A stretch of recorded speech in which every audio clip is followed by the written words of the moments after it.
नमस्कार, आदाब। Crime petrol dial 100 में आप सबका स्वागत है। कहते हैं कि घने बरगद की छांव में पौधे उगकर भी फलीभूत नहीं हो पाते, क्योंकि ऊंचा उठने के लिए सिर्फ मजबूत जड़ों की नहीं बल्कि खुले आसमान की भी जरूरत होती है। आज का ये केस 15 वर्षीय स्वीटी और उसकी मां निभा के उन जज्बात से जुड़ा है जो कुदरत की मार से नहीं बल्कि दुनियादारी के उस आकार से चोटिल हुए जहां पैसा, ममता और मासूमियत से ज्यादा कीमती मान लिया जाता है।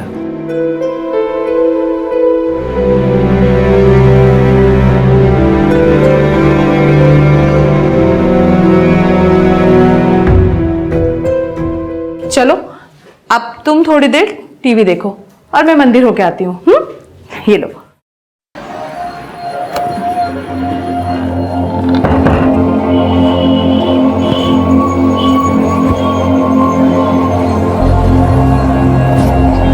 ऑटो।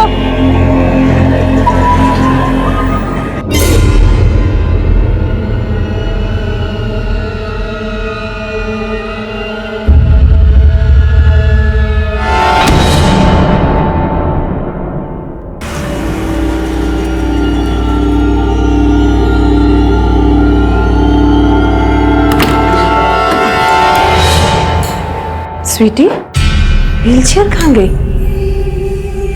स्वीटी, स्वीटी, स्वीटी, भैया रूम में मेरी बच्ची थी, आपने उसे देखा क्या? कहाँ गई?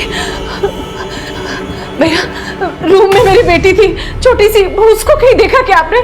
मैंने आपकी बेटी को नहीं देखा। लेकिन वो चल भी नहीं सकती, कहीं नहीं जा सकती। मैंने बाथरूम में भी देखा, वो व्हीलचेयर पर है। ठीक है मैम, हम पता करते हैं। एक मैं आप लोगों की रिस्पांसिबिलिटी है। घबराइए मत, हम पता करते हैं, अपने स्टाफ से पता करते हैं। आप अपने स्टाफ से पूछिए। आप देखिए स्वीटी, भैया आपने स्वीटी को देखा क्या? ये सामने वाले रूम में थी।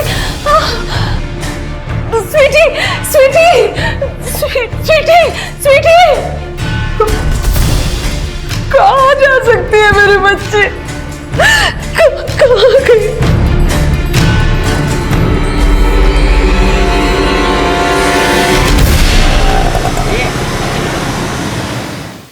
रोक दो भैया। पैसे।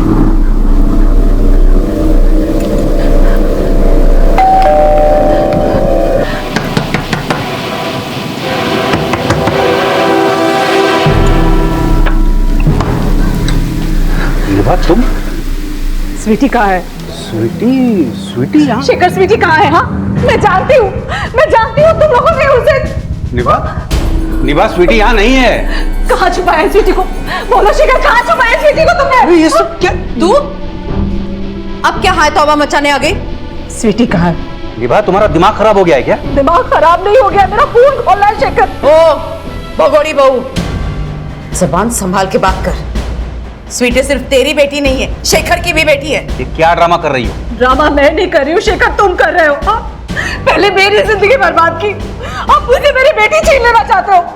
बताओ मेरी बेटी कहाँ है? मैं जान लेना। कोई जरूरत नहीं है इससे डरने की।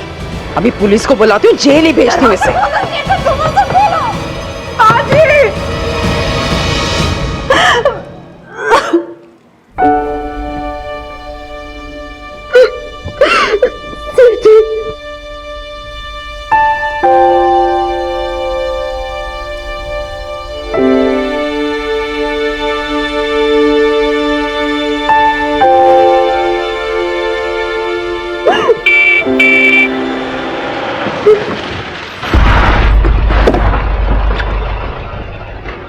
आइए सर।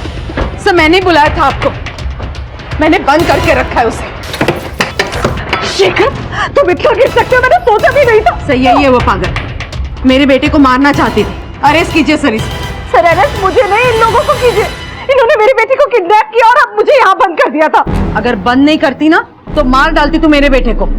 सर हमने स्वीटी को अगवा नहीं किया है, ये झूठा इल्जाम लगा रही है हम पर। ये स्वीटी है कौन? मेरी बेटी है सर, इन लोगों ने उसे गायब किया और अब अपना क्राइम से मारने के लिए मुझे फंसा रहे हैं। निभा, तुम्हें कोई बहुत बड़ी गलतफहमी हुई है। भला मैं अपनी बच्ची को क्यों अगवा करूंगा? शेखर झूठ मत बोलो। एक मिनट, आप दोनों मियां बीवी हैं? है नहीं सर, थे 10 साल से दोनों अलग रह रहे हैं। तलाक हो गया दोनों? नहीं हुआ तो नहीं है, लेकिन हो जाएगा जल्दी। और जहाँ तक बात है मेरी माँ ने जो कंप्लेंट की है उसकी, तो मैं वो कंप्लेंट पीछे लेने के लिए तैयार हूँ। लेकिन आप बस इसे ये पूछिए कि स्वीटी कहाँ है और ये हम पर ये झूठा इल्जाम क्यों लगा रही है। मैं झूठ नहीं बोल रही हूँ सर। 10 साल से मैं मेरी बेटी के साथ रायपुर में रह रही थी। अभी बस 3 दिन पहले उसे मुंबई घुमाने के लिए लेकर आई थी और इन लोगों को लगा कि मैं अपना हिस्सा लेने आई हूँ, बस इसीलिए इन्होंने गायब कर दिया मेरी स्वीटी को उस लॉज से जहाँ मैं और स्वीटी रुके हुए थे। कौन सी लॉज में रुके हैं आप? स्टेन बोरीवली स्टेशन के पास है। मैं पास के मंदिर में दर्शन करने गई थी। वापस आकर देखा तो स्वीटी रूम में नहीं थी। स्वीटी की एज क्या है? 15 साल। हैंडीकैप है बेचारी, बिना व्हीलचेयर के चल भी नहीं सकती और पता नहीं उसे कहाँ छुपा कर रखा है इन दोनों ने।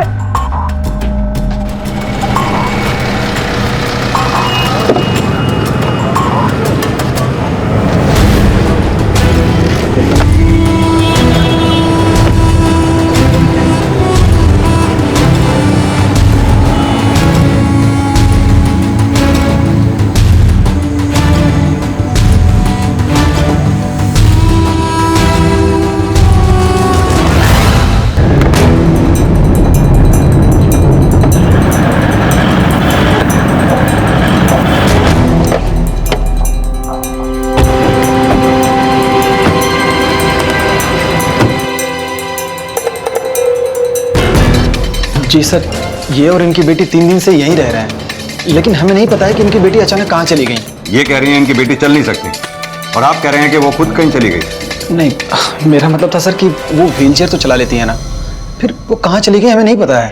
सर, जब मैं बाहर गई थी तो स्वीटी यहाँ पर बैठकर टीवी देख रही थी और उसकी व्हीलचेयर यहाँ पर रखी थी। क्या स्वीटी खुद बेड से उठ के व्हीलचेयर पे बैठ सकती थी?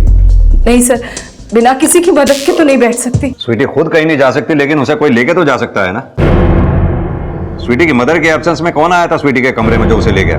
सर, हमने तो ये ध्यान नहीं दिया। दिव्यांग लड़की अपनी व्हील चेयर पे पूरी लॉज में से होके गुजर गई और किसी ने देखा तक नहीं। नहीं सर, एग्जैक्टली क्या है कि ये इनका कमरा है और ये देखिए सर, ये रिसेप्शन है। बिल्कुल समय नहीं लगता यहाँ से जाने में, और कई बार ऐसा होता है कि रिसेप्शनिस्ट अपने डेस्क पर नहीं होता है। सीसीटीवी कहाँ लगाया हुआ? सर, सीसीटीवी तो नहीं लगाया है। तुम्हें मालूम है सीसीटीवी के एब्सेंस में तुम्हारे लॉज का लाइसेंस कैंसिल हो सकता है? सर मालूम है, लेकिन हमारे कस्टमर ही बहुत कम है सर। तो क्या इनकी बच्ची तो गायब हो गई ना? क्या समझा जाए? इनकी बच्ची के गायब होने में तुम लोगों का हाथ है? अरे नहीं नहीं सर, हम अपने कस्टमर को क्यों गायब करेंगे? अरे आप लोगों ने कुछ नहीं किया तो मेरी बेटी गायब कैसे हो गई यहाँ से? हमें क्या पता है सर। सर, हमें तो ये भी नहीं पता कि ये अपनी बेटी को यहाँ छोड़ के गई भी थी कि नहीं। मतलब आप कहना चाहते हैं कि मैं झूठ बोल रही हूँ? सर, मुझे कहना तो नहीं चाहिए, लेकिन ये अपनी बेटी से बहुत बुरी तरीके से झगड़ रही थी। कल मैं इनके कमरे के बाहर से गुजरा तो आवाजें आ रही थी। मैं थोड़ी देर के लिए रुक गया तो सुना कि अपनी बेटी पे चिल्ला रही थी। तुझे पालते पालते मेरी जिंदगी गुजर गई, हाथों के नीचे गड्ढे आ गए, पर तू अपनी दादी और बाप की तरह खुद गर्ज निकली। अरे अब रो क्या रही है? गलत कहा मैंने क्या? झूठ क्यों बोल रहे हो तुम? क्यों झूठ बोल रहे हो तुम? छोड़िए। सर, मैं कह रही हूँ ये झूठ बोल रहा है। अब मैं समझ गई कि ये किसके सिखाने पर ऐसा कुछ कह रहा है। सर, शेखर और इसकी माँ ने इसे पैसे दिए। निभा इनफ, मैं सुने जा रहा हूँ, इसका मतलब ये नहीं कि तुम कुछ भी बोल दो। मैं भी अपने खिलाफ झूठ नहीं सुनूंगी शेखर। सर, अब मुझे कंफर्म हो गया कि शेखर के साथ साथ ये मैनेजर भी मिला हुआ है और इसे पता है मेरी स्वीटी कहाँ है। बोलो ना, मेरी स्वीटी कहाँ है? देखिए मैम, ना मैंने पैसे लिए हैं और ना ही मैं झूठ बोल रहा हूँ सर। जो मैंने सुना वो मैंने बता दिया। सर, मैं कह रही हूँ ये झूठ बोल रहा है, ऐसा कुछ हुआ ही नहीं जो ये बोल रहा है। सर, मैं कह रहा हूँ कौन झूठ बोल रहा है कौन सच बोल रहा है हम सब पता लगा लेंगे। एक बात ध्यान रखना, अगर हमें पता लगा कि स्वीटी के गायब होने में तुम लोगों का हाथ है, अच्छा नहीं होगा। सर, 7 साल से इस लॉज का मैनेजर हूं मैं, कभी कोई कंप्लेन नहीं आई। आप चाहे तो पता कर लो। पता तो हम कर ही लेंगे। अपनी लॉज के पूरे स्टाफ को यहाँ बुलाओ। जी सर। पाटिल, लॉज की अच्छी तरह से तलाशी लो, एक एक रूम को छान मारो। सर।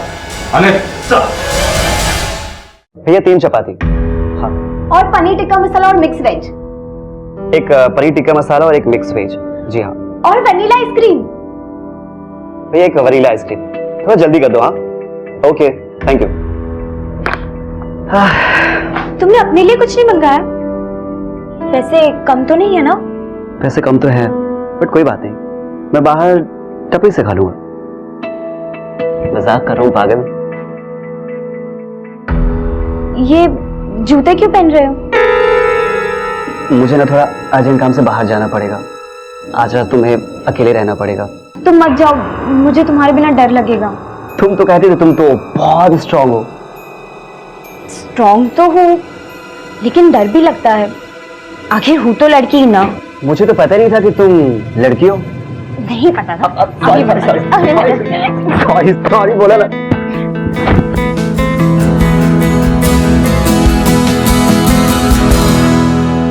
मत जाओ ना प्लीज। मैं जल्दी आने की कोशिश करूंगा। Please take care.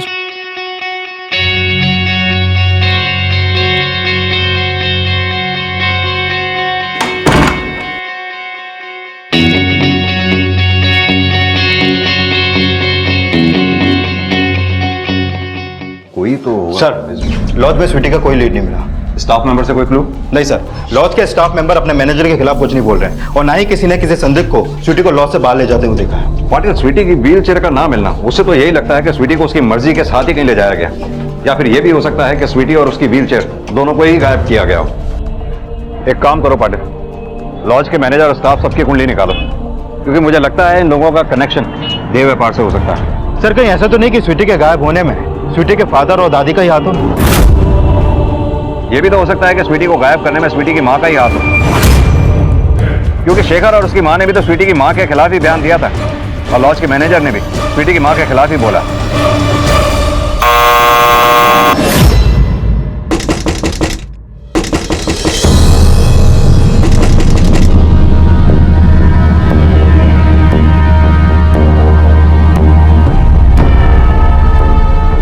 कौन है?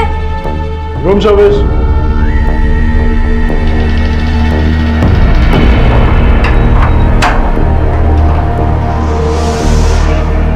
मैम खाना। रुको। Sorry ma'am. छूना मत।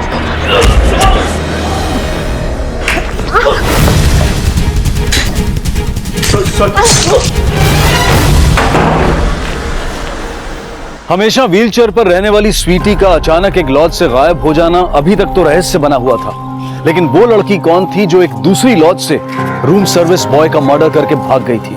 ये दोनों घटनाएं ऐसे इत्तेफाक से जुड़ने वाली थी कि तय कर पाना मुश्किल था कि कौन, क्यों और कैसे क्या साजिश रच रहा है।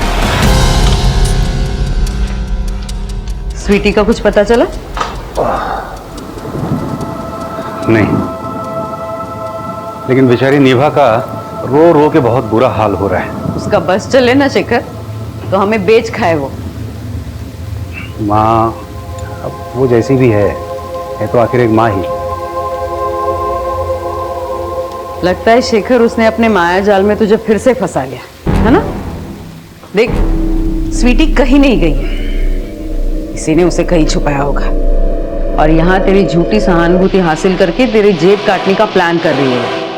मुंबई भी ना इसी मकसद से आई होगी वो। ऐसा कुछ नहीं है। ऐसा ही है।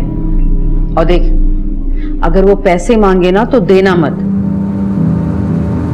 ऐसे क्या देख रहा है? मैं जो बोल रही हूँ वो बात समझ में आ रही है कि नहीं? मुझे समझ में नहीं आ रहा है कि आपको स्वीटी की जरा भी फिक्र नहीं है। कहना क्या चाहता है तू? कहीं आप नहीं स्वीटी को? क्या?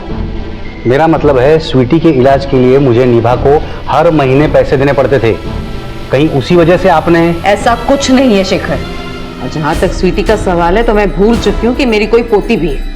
और अगर पोता होता तो भी यही कहती आप?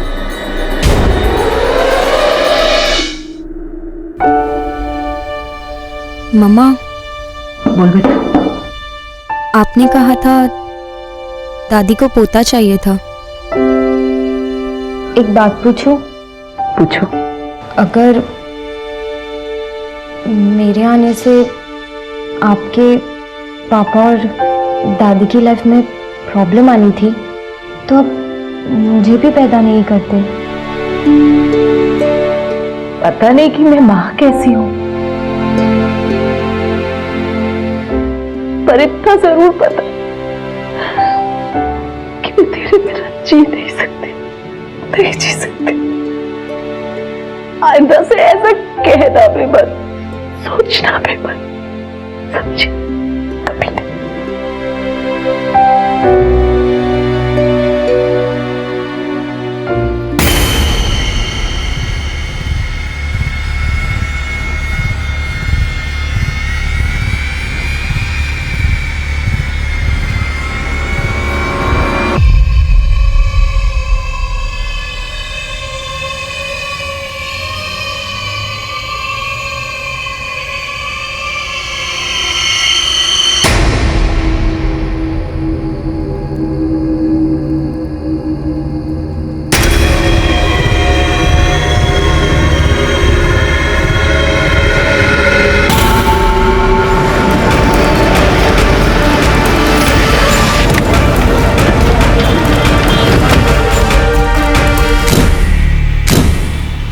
कल एक लड़का और लड़की रुके थे यहाँ पे, और कल रात को हम शंकर को ढूंढ रहे थे लेकिन कुछ पता ही नहीं चला।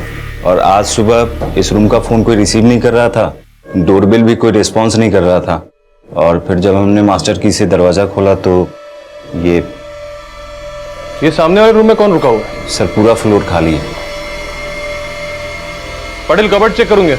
जो लड़का और लड़की यहाँ पे रुके थे उनका नाम और एड्रेस दो। सर लड़के का नाम राकेश और लड़की का नाम रोमा सिंह है, और वो यही मुंबई के रहने वाले हैं। ठीक है, उन्होंने जो फोटो आईडी दिया हुआ है वो हमें दिखाओ। एक्चुअली में उनके पास आईडी नहीं थी। और तुमने उन्हें चेक इन करने दिया? सर उनको बस थोड़े से टाइम के लिए रूम चाहिए था, और उन्होंने बोला था कि सुबह 7 बजे निकल जाएंगे, तो मैंने अलाउ कर दिया। हो सकता है रोमा और राकेश कोई हो ही ना, तुमने ही शंकर का खून करके उनकी झूठी एंट्री यहाँ पे दर्ज कर दी हो। नहीं सर, ऐसा बिल्कुल भी नहीं है। वो दोनों आए थे। आपको चाहिए तो चल के सीसीटीवी फुटेज चेक कर लीजिए रिसेप्शन पे। ये फुटेज प्ले करना।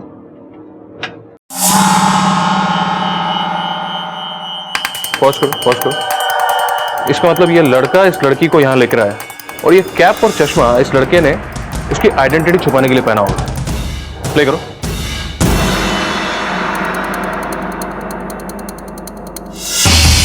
फॉरवर्ड करो।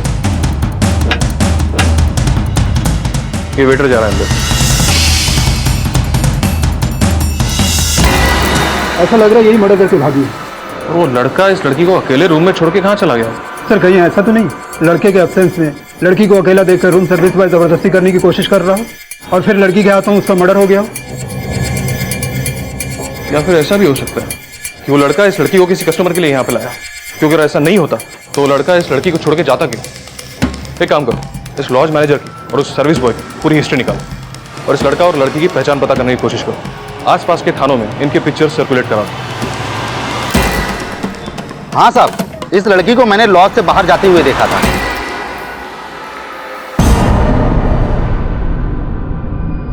हाँ तो हो सकता है Anit sweety stay in lodge के बाहर व्हील चेयर पे अकेले घूम रही थी, उसे किसी ने अकेले देखा और उसे किडनैप कर लिया। लेकिन सर पूछताछ में से कुछ सामने नहीं आया। पूछताछ जारी रखो, हो सकता है लीड मिले। सर कल मलाड के राजभोग लॉज में एक रूम सर्विस बॉय का मर्डर हुआ था। उसके मर्डर में ये लड़की सस्पेक्ट है। ये तो बिल्कुल स्वीटी जैसी लगती है, मामूली सा ही फर्क है। लेकिन उस लॉज में इस लड़की के साथ एक लड़के को भी देखा गया था। ये उसकी फोटो सर इन दोनों ने वहां पर कल दोपहर 3 बजे चेक इन किया था। इस लड़के ने वहां पर अपना नाम राकेश सिंह और लड़की ने रोमा सिंह लिखवाया था। जब स्वीटी ने अपना नाम बदल के रोमा सिंह लिखवाया है तो इस लड़के ने भी हो सकता है नाम गलत ही लिखवाया हो सकता है सर, लेकिन हमें बताया गया था कि स्वीटी बिना व्हील चेयर के नहीं चल सकती।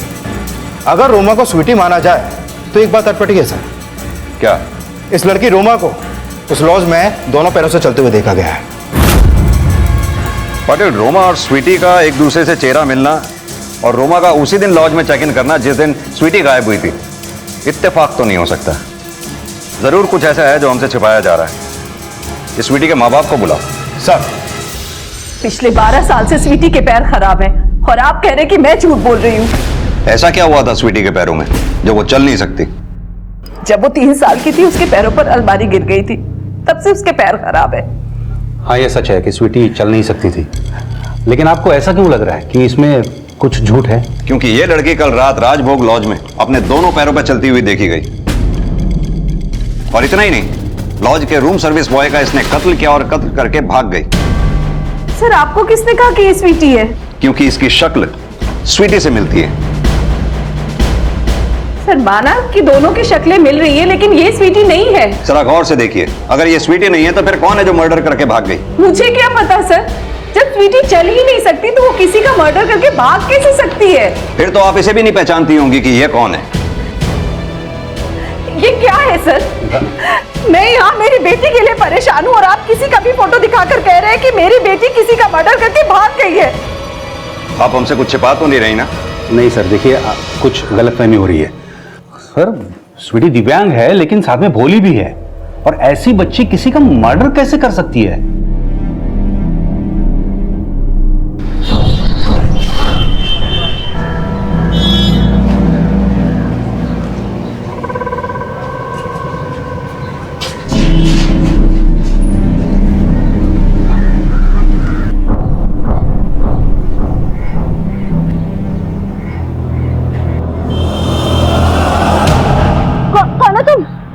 बेबी हेल्प कर दूं?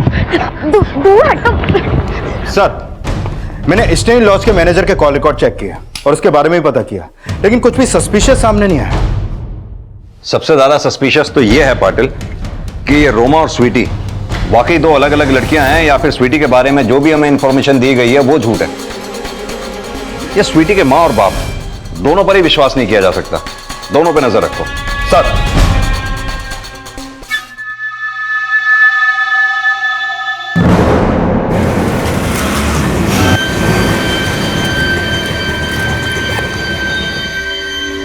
हाँ साहब, साहब यही वो लड़की है जो मुझे मार के भागी है। साहब मुझे तो एकदम पागल लगी है। पागल क्यों? साहब जब मैं सुबह गैराज पे आया तो गाड़ी के पीछे सोई हुई थी। मैंने पूछा कौन हो, तो सब कुछ बोली नहीं, सीधा स्पैनर उठाया, सर पे मारा और भाग गई।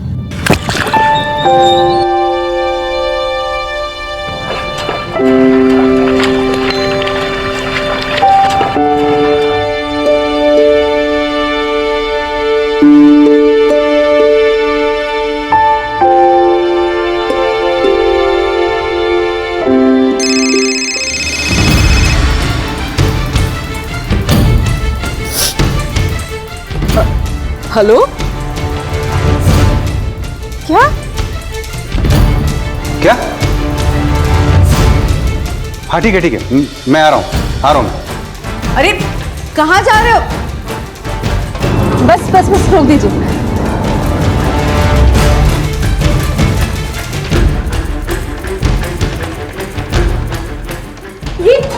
ये कर क्या रहे हैं आप लोग?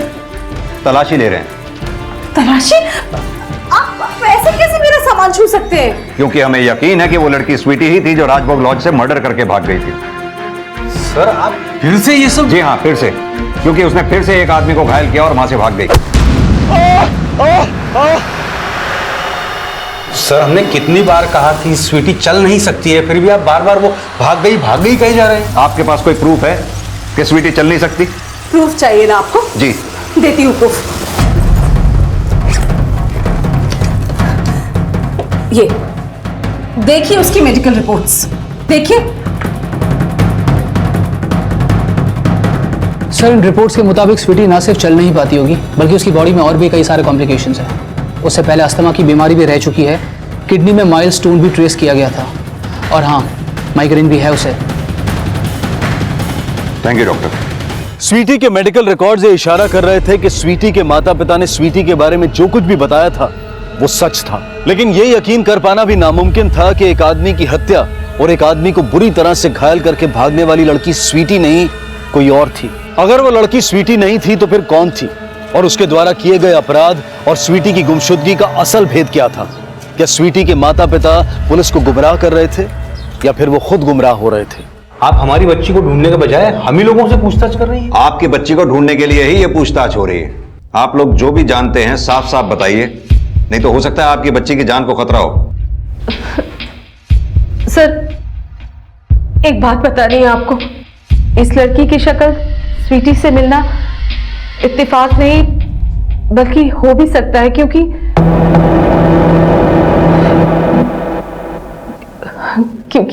क्योंकि एक बात है जो मैंने आज तक किसी को नहीं बताई। कौन सी बात? 15 साल पहले मैंने जुड़वा बेटियों को जन्म दिया था। मतलब आप ये कहना चाहती हैं कि 15 साल पहले आपने जुड़वा बच्चियों को जन्म दिया और ये बात आपके पति को ही नहीं पता? मेरी डिलीवरी मायके में हुई थी, रायपुर में। ये तो हॉस्पिटल में मुझे देखने तक नहीं आए थे, और इनकी मां को पोता चाहिए था, और मैंने दो बेटियों को जन्म दिया था। मेरी समझ में नहीं आ रहा था कि मैं करूं क्या। बस मैंने अपनी ममता का गला घोटकर अपनी एक बेटी हॉस्पिटल के एक नर्स को दे दी, बस। कौन थी वो नर्स? शिखा नाम था उनका। मैं इससे ज्यादा उनके बारे में नहीं जानती हूँ, और उसके बाद ना मैं उनसे कभी मिली, ना ही कभी बात करने की कोशिश की। और सर मैं ये भी नहीं जानती कि ये लड़की स्वीटी की बहन है भी या नहीं।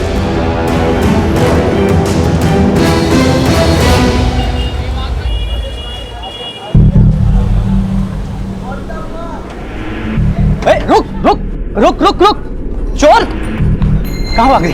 चुप, रुक रुक, कहाँ रही है? मुंह से के भाग गया। चुप। तेरी तो। सर क्या लगता है स्वीटी की माँ ने कोई गुगली फेंकी या वाकई में उसको जुड़वा बेटियां हुई थी?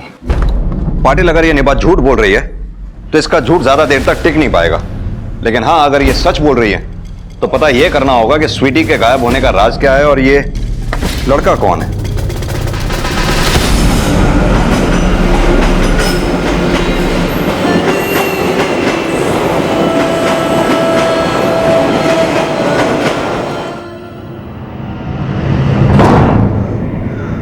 तुमने इतनी बड़ी बात मुझसे छुपाई निभा? कहीं ऐसा तो नहीं कि वो मेरी बेटियां नहीं, किसी और का पाप था, इसीलिए एक बेटी को बोझ मान के तुमने उसे उस नर्स को दान दे दिया? कर दी ना तुमने मर्दों वाली बात। मैं हमेशा सोचती थी कि हमारे बीच कोई भी रिश्ता है, प्यार, मोहब्बत, नफरत, दोस्ती, इश्क, कोई भी रिश्ता हो, पर तुम मुझे कभी बेवकूफ नहीं समझोगे। लो, तुमने ये भी कसर पूरी कर दी। बस बस चले जाओ तुम यहां से। नहीं चाहिए मुझे तुम्हारी कोई मदद। नहीं फैलाऊंगी मैं तुम्हारे सामने कभी हाथ। वैसे भी जिसके लिए हाथ फैलाते थे जब कोई नहीं है तो फिर। प्लीज ऐसा सोचना भी मत। कुछ नहीं होगा हमारे स्वीटी को, कुछ नहीं होगा। अजीब हो तुम्हें शेखर, अभी तुम उसे नाजायज कह रहे थे, अब हमारी स्वीटी। तलाक चाहिए ना तुम्हें? लाओ कागज, मैं साइन करती हूं उस पर। निभा, मैं इतना भी खुदगर्ज नहीं हूं जितना तुम समझती हो। ऐसा नहीं है कि मुझे अपने प्यार पर कभी शक था।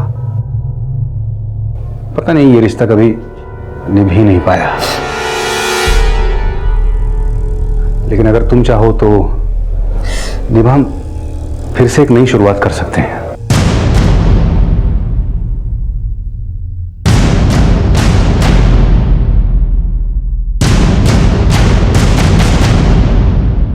अगर ये लड़की वाकई में स्वीटी की जुड़वा बहन थी तो सवाल ये उठ रहे थे कि स्वीटी अब तक कहां थी। अगर स्वीटी की मां का बयान सच था तो इसका प्रमाण क्या था, और अगर वो झूठ बोल रही थी तो इसके पीछे एक मां का मकसद क्या था। इस केस में फिलहाल कोई स्ट्रॉन्ग थ्योरी नहीं बन पा रही थी, और उस लड़की द्वारा की गई एक और घटना के बाद अब तक सामने आए सभी केसेस बोरीवली पुलिस को सौंप दिए गए। हाँ अनिल, बोलो। सर, जिस दिन स्वीटी गायब हुई थी उस दिन एक भंगार वाले को एक व्हीलचेयर रोड पे पड़ी मिली। सर, मैंने कंफर्म किया है कि वो व्हीलचेयर स्वीटी की ही है। भंगार वाले को जहां वो व्हीलचेयर मिली थी उस जगह का लैंडमार्क या एड्रेस मुझे एसएमएस कर दो, हम वहां पहुंच रहे हैं। Okay sir.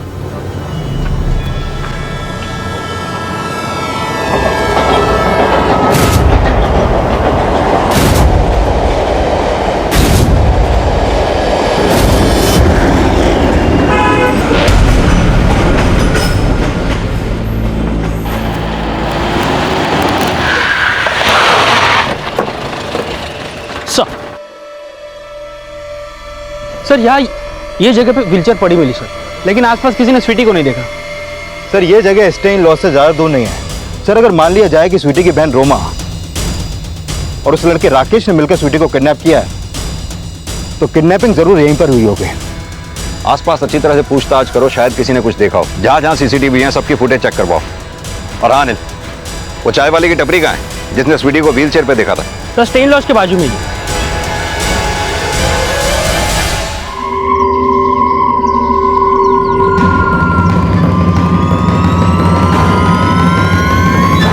साहब ये तो व्हीलचेयर वाली वो उस दिव्यांग लड़की जैसी दिखती है। इसे कहीं देखा आसपास? नहीं साहब। और इसको? ये तो कुछ देखा देखा सा लग रहा है। इससे कुछ मिलता जुलता सा। यहाँ पर रोज दुकान पर आता था और चाय पीता था साहब, और लगातार उस तरफ देखता रहता था साहब।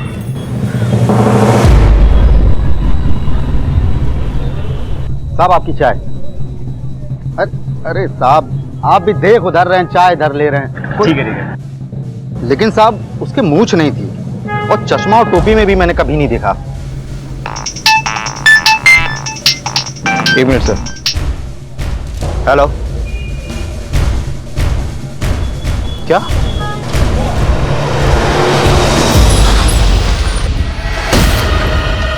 सर ऊपर।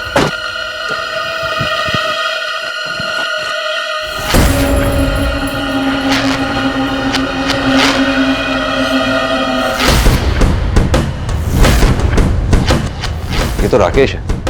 अरे सर इसके बारे में कुछ पता चला, कहाँ का रहने वाला था? सर सबसे पहली बात ये राकेश नहीं है सर, रेहान डिसूजा है, रायपुर का रहने वाला था, घर के बाहर ताला लगा हुआ था।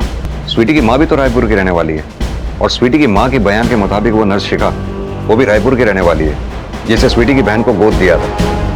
पाटिल कहीं ऐसा तो नहीं स्वीटी के गायब होने की प्लानिंग रायपुर में ही बनी हो? ये स्वीटी की माँ से मिलना पड़ेगा, शायद वो इसे जानती हो। ये तो रेहान है। रेहान डिसूजा जी। ये लड़का उस लड़की के साथ देखा गया था जो स्वीटी जैसी दिखती है। आपको याद होगा इसकी फोटोग्राफ हमने आपको पहले भी दिखाई थी। कौन सा फोटो सर?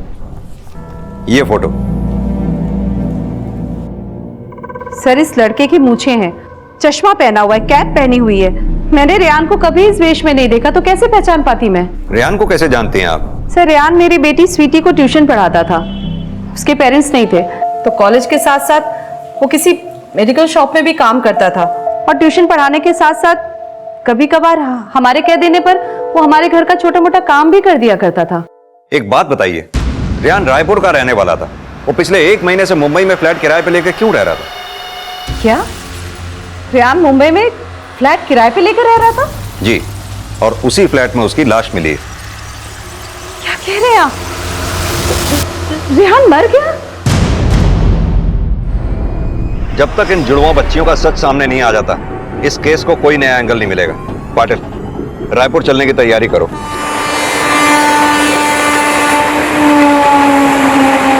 इस केस में आगे बढ़ने से पहले पुलिस निभा के उस बयान की पुष्टि करना चाहती थी जिसमें उसने कहा था कि उसने स्वीटी की जुड़वा बहन को रायपुर के एक हॉस्पिटल की नर्स शिखा को गोद दे दिया था। लेकिन जब पुलिस रायपुर पहुंची तो पता चला कि जिस हॉस्पिटल का नाम निभा ने उन्हें बताया था वो हॉस्पिटल सालों पहले ही बंद हो चुका था, पर पुलिस ने जल्द ही उस नर्स शिखा का पता लगा लिया। ये निभा बस की फोटोग्राफ है, इसे जानती हैं आप? नहीं, मैं नहीं जानती इसे। लेकिन इसका कहना था कि इसकी डिलीवरी आप ही ने की थी। सर मैंने तो कईयों की डिलीवरी की है, अब हर किसी की मैं थोड़ी ना याद रखूंगी, और मुझे नहीं पता कि इसकी जुड़वा लड़की हुई थी या नहीं, पर इसकी तो क्या, मैंने किसी से भी किसी की बेटी गोद नहीं ली है।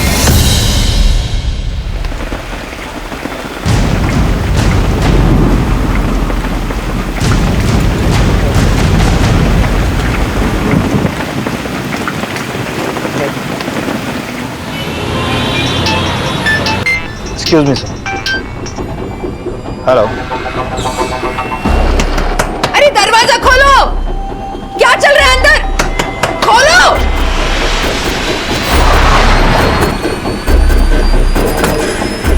सर वो मैं बहुत देर से दरवाजा खटखटा रही हूँ, कोई खोल नहीं रहा है। पाटिल, दरवाजा तोड़ो।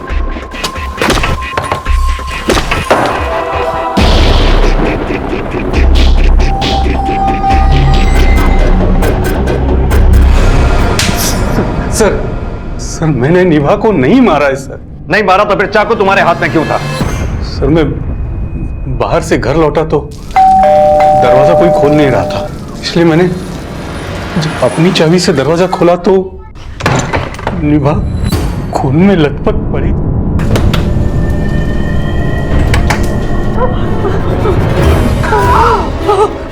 निभा चाकू निकाल के निभा को बचाने की कोशिश कर रहा था सर। पुलिस के बहुत जोर देने के बावजूद शिखर अपने बयान पर कायम रहा कि उसने निभा का मर्डर नहीं किया। तो फिर आखिर निभा की हत्या किसने की? क्या वाकई में इन सभी हत्याओं के पीछे स्वीटी की जुड़वा बहन का ही हाथ था?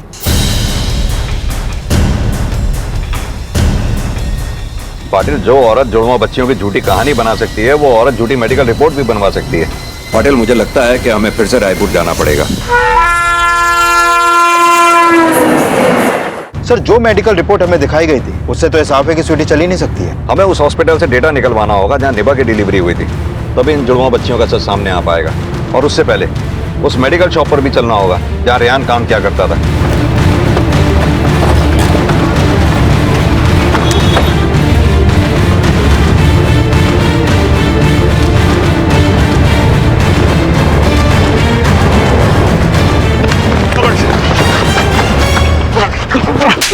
साहब माफ कर दीजिए साहब, सब गलती हो गई साहब। क्या कांड किया तूने?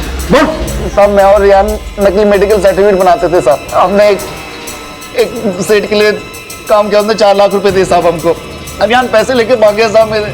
उस लड़की के चक्कर में मुझे धोखा दिया साहब उसने। कौन लड़की? स्वीटी नाम है साहब उसका। पहले से भगा के ले जाना चाहता था साहब, फिर मुझे पता चला कि रियान मुंबई में है। सर मैं उसके घर जाके पहुंचा। संजय बात करने दोस्त। हाँ अंदर आना। दरवाजा क्यों बंद कर रहा है संजय? शॉट आउट करते ना अपन। कहते नहीं शॉट। मैंने उसको मारा और जो सामान में आता है मैं लेके चला गया साहब। क्या स्वीटी की माँ के लिए मैं नकली मेडिकल सर्टिफिकेट बनाया था? सर हमने नहीं बनाया सर, सच कह रहे हैं। तो फिर स्वीटी की माँ को क्यों मारा? साहब मैं सच कह रहा हूँ, माँ कसम साहब मैंने रियान के अलावा साहब किसी को नहीं मारा साहब, सच्ची साहब। तो फिर स्वीटी कहाँ है? जब मैं रियान के रूम पर पहुंचा तो वो अकेला था सर।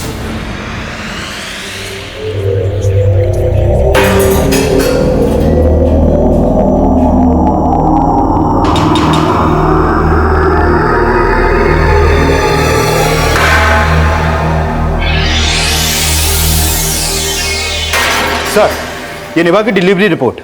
निभा की जुड़वा नहीं, एक ही बेटी पैदा हुई थी और जो मेडिकल रिपोर्ट हमें दिखाई गई थी वो झूठी थी। इसका मतलब राजभोग में मर्डर करके भागने वाली लड़की कोई और नहीं, स्वीटी ही थी। पाटिल, रेहान के दोस्त ने भी बोला था कि स्वीटी और रेहान एक दूसरे से प्यार करते थे। इसका मतलब स्वीटी गायब नहीं हुई थी, रेहान के साथ भागी थी। और स्वीटी हैंडीकैप नहीं, वो चल सकती है।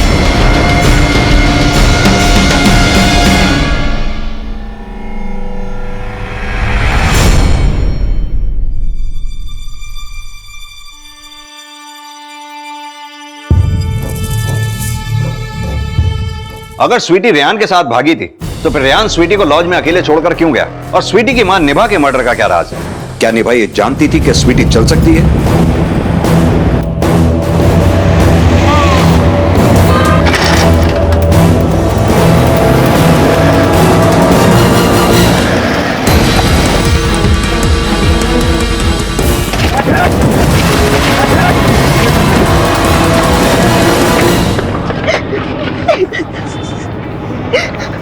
सर दहीसर पुलिस का फोन था, उन्होंने स्वीटी को पकड़ लिया है।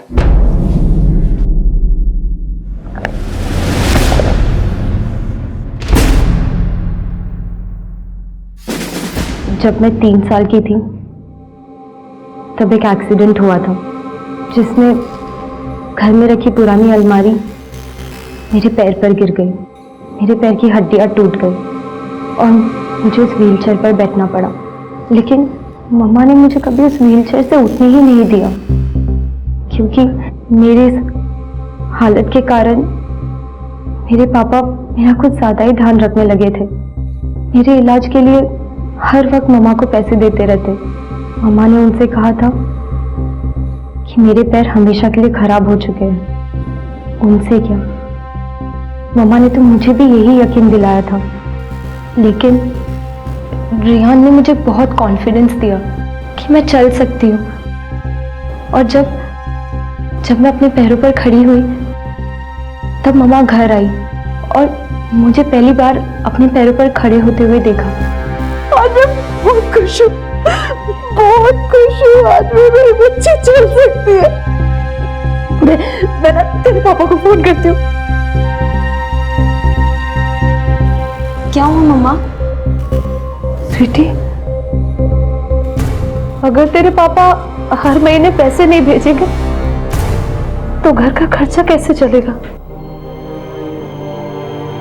और थोड़े दिनों में वो तलाक दे देंगे मुझे। हम पापा को नहीं बताएंगे कि मैं चल सकती हूँ। स्वीटी, स्वीटी, मेरी मम्मा बहुत सेल्फिश थी। वो बस पैसों के लिए मेरा इस्तेमाल कर रही थी। मैं तंग आ चुकी थी उनसे। मुझे लगा रेहान ने भी मुझे धोखा दिया। रेहान ने तुम्हें धोखा नहीं दिया था, उसका उस रात मर्डर हो गया था। तुमने तुम्हारी मां का भी मर्डर किया है ना? मुझे समझ में नहीं आ रहा था मैं कहाँ जाऊं। मैंने सोचा पापा के पास चली जाती हूँ, लेकिन मुझे नहीं पता था कि मम्मा भी वहीं है। स्वीटी, चल अंदर, अंदर चल। कहाँ चली गई थी और यहाँ क्यों आई है? अपने पापा को सब कुछ सच बताने के लिए आई है ना तुम? क्योंकि अब मैं वो जिंदगी नहीं जीना चाहती जो आप चाहती हो। मैं उन्हें नहीं मारना चाहती थी,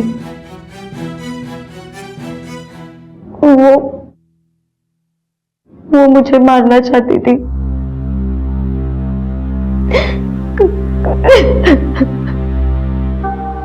स्वीटी जिस मानसिक अवस्था से गुजर रही थी उसे मद्देनजर रखते हुए जुवेनाइल कोर्ट ने स्वीटी को मानसिक उपचार के लिए भेजने का फैसला किया।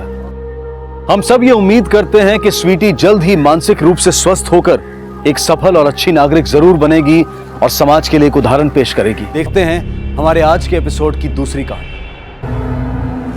देख बेटा, तेरे साथ अब तक जो कुछ भी हुआ है ना, उसके लिए सिर्फ मैं ही कसूरवार हूं। मेरी कमजोरी की वजह से, मेरी चुप्पी की वजह से इतना कुछ हो गया। ये ले, तुझे मुझे सजा देनी है ना, दे ले मुझे सजा, जितनी चाहे सजा दे ले, लेकिन घर वापस आ जा बेटा, घर वापस। आपको क्या लगता है मेरे घर वापस आने से, आपको सजा देने से मेरे और सीमा के साथ जो कुछ हुआ है वो सब बदल जाएगा? नहीं बेटा, लेकिन आगे की जिंदगी तो हम ठीक से बिता सकते हैं ना। पापा, मेरी और आपकी जिंदगी में बोझ इतने ज्यादा है कि एक साथ एक ही घर में हम लोग अपनी जिंदगी नहीं चला सकते। भैया, आप तो अपनी फैमिली के बिना नहीं रह पाते थे ना। प्लीज मेरे साथ घर चलिए भैया। भाभी समझाइए ना भैया को, शायद आपकी बात मान ले। हाँ बहू, समझाना इसे, और मैं तुझसे भी माफी मांगता हूँ। गलती किससे नहीं होती, लेकिन माफ करके रिश्तों को तो बचाया जा सकता है ना। कुछ गलतियां माफी के लायक नहीं होती, और ना उस सजा के जैसी आप चाहते हैं।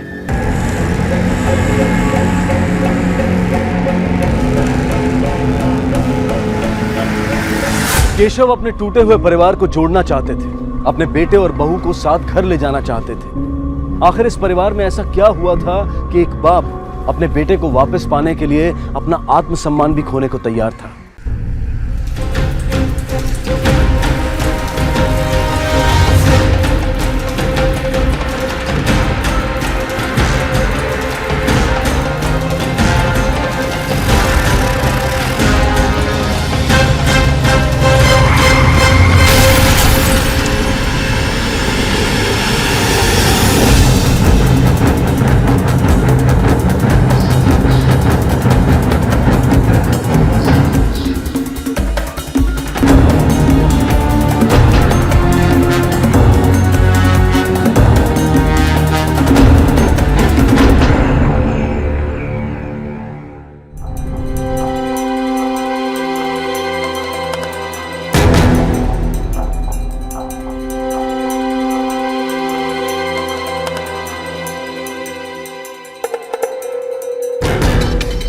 सर, गाड़ी बिल्कुल भी अपने कंट्रोल में नहीं थी।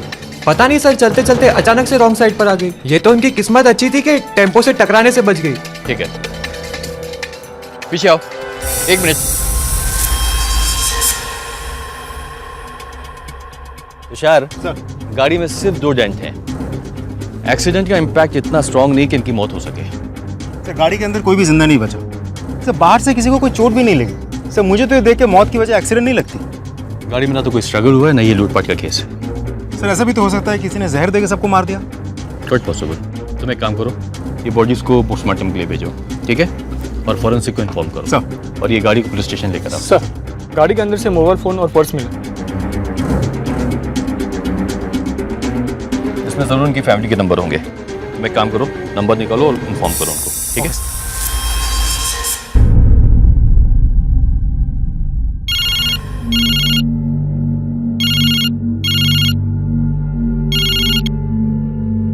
हेलो, कौन?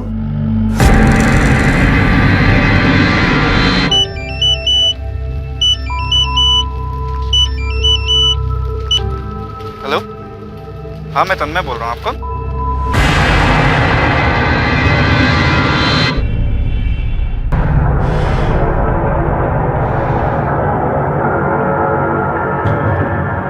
सविता, संजय भैया।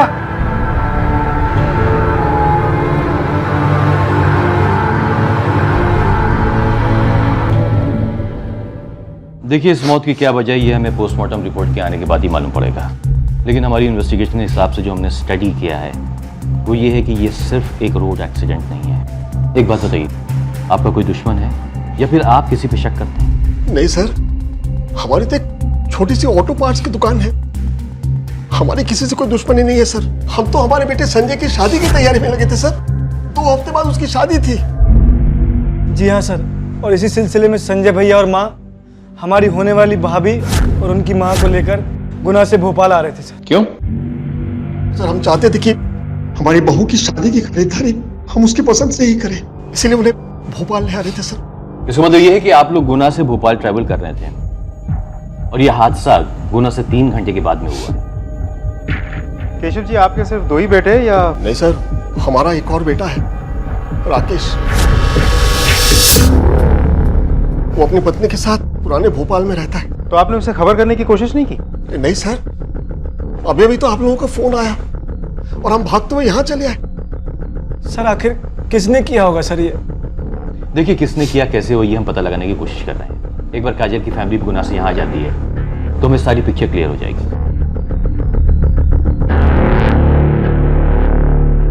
कुछ अच्छा दिखाएगी मेरी माँ। अब ये कैसा है? जी मस्त है, ये रख ले।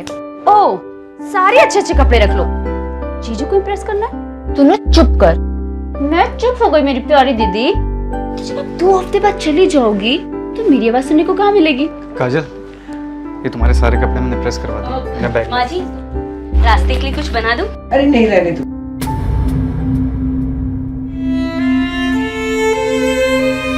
अरे क्या हुआ? आप रो रहे हैं? नहीं नहीं। अरे काजल जाने वाली है ना, ये सोचकर ही इसका दिल भर रहा है। भैया, मैं शॉपिंग के लिए जा रही हूँ। बधाई थोड़ी ना मेरी।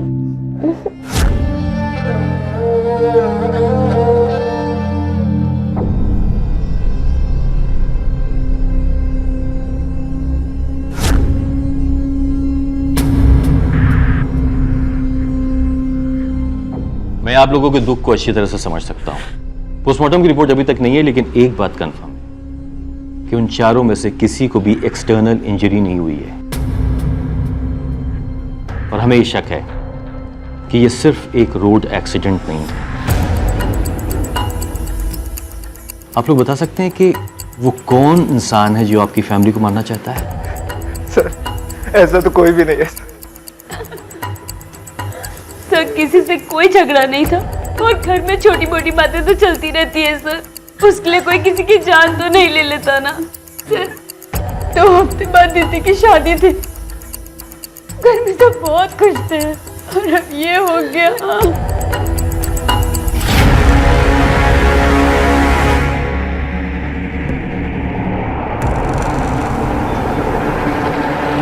ये केस अब पुलिस के लिए बेहद पेचीदा बन गया था। कार में एक साथ 4 मर्डर हुए थे और चारों 2 अलग अलग परिवारों से जुड़े हुए थे। लेकिन कुछ ही दिनों में ये 2 परिवार एक होने वाले थे। काजल और संजय की शादी होने वाली थी। लेकिन पुलिस के लिए सबसे बड़ा सवाल यह था कि इन दोनों परिवारों में से कौन सा परिवार निशाने पर था, या फिर इन चारों में से कोई एक ही शख्स हत्यारे के निशाने पर था। संजय, संजय बेटा, आ रहा हूँ ना माँ। जल्दी आना बेटा, सामान रख जल्दी कर। हाँ। कितनी देर हो गई? सुनो, वो राकेश को जाके मिलो ना, समझाओ उसे मनाकर घर ले आओ, शायद तुम्हारी बात मान जाए। जाने से पहले टोकना जरूरी है क्या? मैं तो बस जानते हो ना गुना जा रही हूँ। होने वाली बहू को यहाँ लाना है शॉपिंग कराने के लिए। आपको अकल कब आएगी?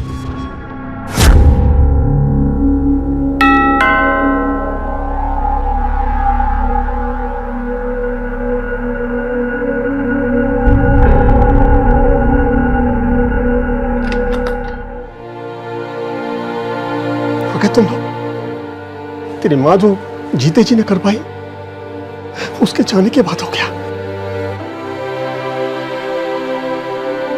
बहुत अच्छा किया बेटा।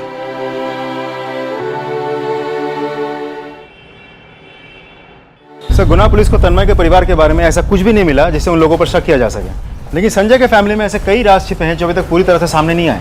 किसी बाहरी से भी दुश्मनी का कोई एंगल सामने नहीं आया है। इससे साफ जाहिर है कि हत्यारा जो है वो संजय के परिवार का ही है। सर, ऐसा भी तो हो सकता है कि काजल और संजय को कोई मारने आया था, लेकिन साथ में माँ बैठी थी तो वो भी मारे गए। सर, इन 4 लोगों की पोस्टमार्टम और फॉरेंसिक रिपोर्ट है। ये देखो तुषार, ये पोस्टमार्टम रिपोर्ट साफ कहती है गाड़ी में जो पीने का पानी मिला उसके अंदर नींद की गोली मिलाई गई। गाड़ी में जितने भी लोग बैठे थे उनकी मौत दम घुटने की वजह से हुई, क्योंकि गाड़ी के अंदर कार्बन मोनोऑक्साइड गैस लीक हो रहा था। हमें क्राइम सीन पे ये पता नहीं चला क्योंकि ये एक ऑर्डरलेस गैस है। Sir if I am not wrong, ये गैस तो कार के एसी लीक होने पे बनती है। इसका मतलब ये है कि गाड़ी के साथ किसी ने छेड़छाड़ की। अब मुझे यकीन हो गया कि ये एक मर्डर ही है। लेकिन सर एक बात समझ में नहीं आ रही, अगर ये मर्डर ही है तो विक्टिम तो दो अलग अलग शहर से हैं, दो अलग अलग परिवार से हैं, सबको एक साथ मारने की कोशिश कोई क्यों करेगा? तो शायद टारगेट एक ही परिवार होगा, बाकी लोग जो मरे हैं वो गलत वक्त पर उनके साथ में थे। सर ऐसा भी तो हो सकता है कि टारगेट कोई एक था, लेकिन सब एक साथ थे तो सब मारे गए। Quite possible. तुम एक काम करो, किसी अच्छे से मैकेनिक को बुला के गाड़ी चेक करवाओ, खासकर उसका एसी।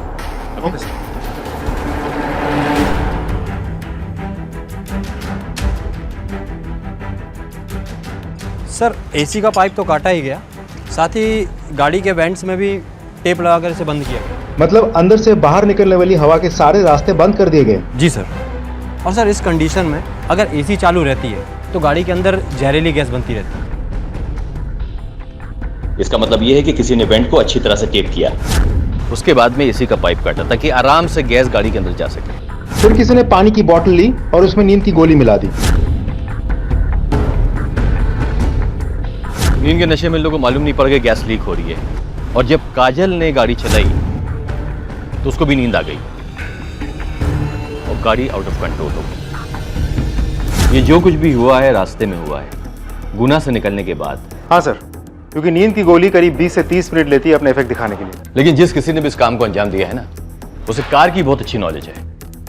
ये चारों कहीं बीच में रुके होंगे और उस कातिल ने मौका देख के अपनी चाल चल दी। ये तन्मय का गैराज है ना, और केशव जी की ऑटो पार्ट्स की दुकान। Yes sir. तुम एक काम करो, गुना पुलिस को इन्फॉर्म करो कि काजल की फैमिली की पूरी इन्फॉर्मेशन निकालें, और संजय की फैमिली की क्या कुंडली है ये पता करो। हर फैमिली के कोई ना कोई राज होते हैं, पता करो कि इस फैमिली के कौन से ऐसे राज हैं जिसमें कि 4 जाने गई हैं। 1 मिनट, ये देखो, ये है गुना और ये है भोपाल, 4 घंटे का रास्ता है।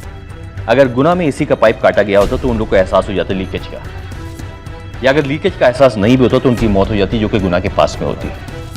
लेकिन हमें ये नहीं भूलना चाहिए कि ये कार भोपाल के पास मिली। तुम एक काम करो, गुना पुलिस को इन्फॉर्म करो कि पूरी इन्फॉर्मेशन निकाले। केशव अंकल, घर में जो काम वाली बाई काम करती है ना, वही आपको एग्जैक्ट बता सकती है, वो अभी यहाँ से निकलेगी। हाँ, मैं बहुत सालों से उनके यहाँ काम करती हूँ। उनके घर में आपस में कोई प्रॉब्लम थी क्या? उनका बड़ा बेटा राकेश अपनी बीवी के साथ बाहर रहता था, क्यों? पता नहीं साहब, सही कारण तो नहीं पता, लेकिन माँ बेटी की वजह से राकेश भैया और उनकी बीवी अलग रहती थी। हाँ सर, भाई गैराज चलाता है और भाइयों बहनों में बड़ा प्यार था। भाभी थोड़ी स्वार्थी है, बस अपने ही बारे में सोचती है। केशव जी के फैमिली में आपस में रिश्ते कैसे थे? मुझे आइडिया नहीं, मैं घर पे आते जाते नहीं था। ये सास बहू में कभी किसी बात को लेकर कोई झगड़ा हुआ क्या? सर थोड़ी बहुत खटपट होती थी, वैसा तो सभी के घर में होता ही। ये दोनों बहनों का किसी से कोई चक्कर वगैरह कुछ? नहीं सर, होगा तो भी मुझे पता नहीं, लेकिन दोनों बहनें बहुत अच्छी थी। नहीं सर, मेरी उन लोगों से कोई बात नहीं हुई। मुझे नहीं पता अगर उन लोग कहीं रुके भी हो तो। आप लोगों की भी संजय से या अपनी माँ से कोई बात नहीं हुई? नहीं सर। राकेश जी आप भोपाल में ही रहते हैं, फिर भी घर वालों से अलग रहते हैं, ऐसा क्यों? सर वो मैंने अभी अभी नई कपड़ों की दुकान खोली है, तो यहाँ से आने जाने में टाइम लगता था, इसलिए हम दोनों वहाँ शिफ्ट हो गए। गुना से भोपाल 4 घंटे का सफर है, रास्ते में कहीं रुके तो होंगे वो लोग? आप लोगों को कुछ पता है? हाँ, मेरी बात हुई थी माँ जी से, उन्होंने बताया कि विदिशा के पास कोई वेज रेस्टोरेंट में रुके थे। रेस्टोरेंट का नाम बताया था? नहीं, ना तो रेस्टोरेंट का नाम बताया और ना ही मैंने पूछा। पर सर इन सबसे उनकी मौत का क्या लेना देना? बहुत कुछ लेना देना है। भोपाल पुलिस से पता चला है कि कार के एसी पाइप को कट किया गया था, सारे वेंट्स बंद किए गए थे, जिसकी वजह से उनकी मौत हुई थी। लेकिन इससे तो सर गाड़ी में जहरीली गैस फैल जाएगी। अच्छा, तुम्हें इतनी नॉलेज कैसे है? सर गैराज चलाता हूँ, इतना तो पता ही हो। पर सर उस दिन संजय जीजू की कार घर के बाहर पार्क थी, तो बाहर से आके कोई एसी का पाइप कैसे? देखिए, गाड़ी के साथ जो भी छेड़छाड़ हुई है वो रेस्टोरेंट के आसपास ही हुई होगी, यहाँ नहीं। मोहन, भोपाल पुलिस को खबर करो कि वो लोग विदिशा के पास किसी वेज रेस्टोरेंट पे रुके हुए थे।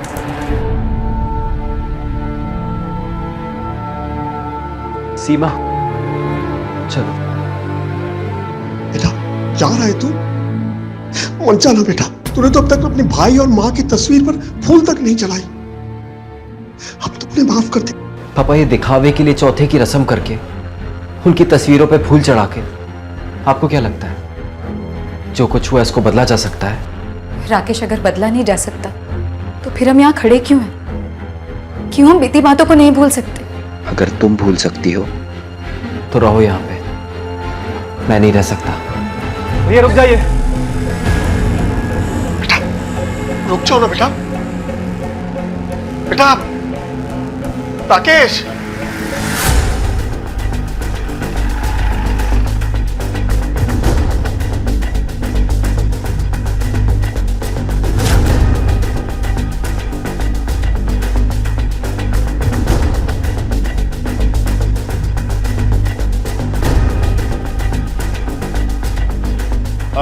एक्सक्यूज मी, इन 4 लोगों को आपने देखा है क्या?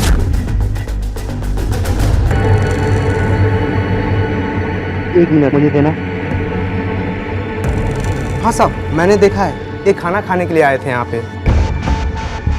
ये लोग इस कार में बैठ के यहाँ आए थे और इस कार के साथ छेड़छाड़ की गई है। किसी ने एसी का पाइप काट दिया, सारे वेंट्स क्लोज कर दिए। तुम लोगों में से किसी ने भी इस गाड़ी की तरफ किसी को जाते हुए देखा था? नहीं सर, नहीं देखा।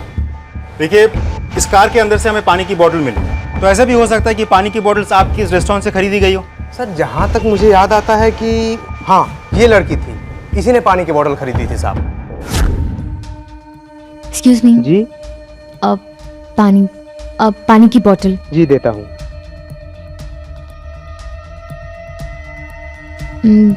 ये ठंडी नहीं है, मैं खुद से ले लूं? ले लीजिए।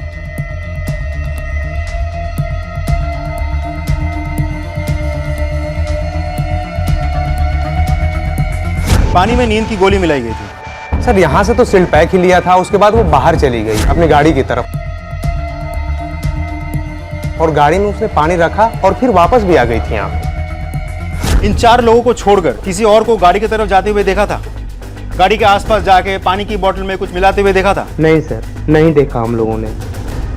ठीक, थैंक यू।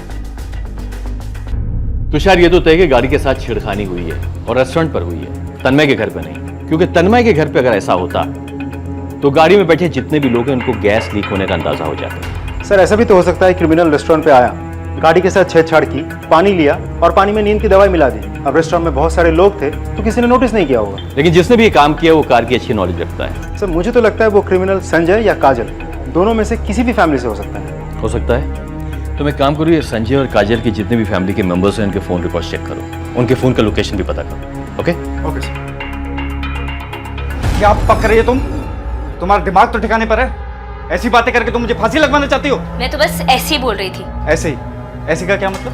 देखो तन्मय, तुम्हारे पास में ये करने की वजह है, और वो वजह क्या है तुम अच्छी तरह से जानते हो। देखो, कोई भी ऐसी वजह नहीं हो सकती जो मैं अपनी बहन और माँ की जान ले लूं। तो अपने दिमाग से ना इस बात को निकाल दो।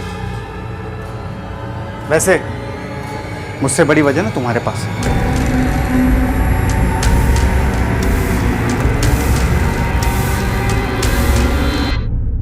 सर, कॉल रिकॉर्ड के मुताबिक 12 तारीख के दोपहर के 3 बजे के आसपास जब संजय के गाड़ी में 4 लोगों की मौत हुई, तब संजय और काजल दोनों परिवार वालों में से किसी की भी कॉल की लोकेशन न रेस्टोरेंट के आसपास थी और न ही एक्सीडेंट स्पॉट के आसपास।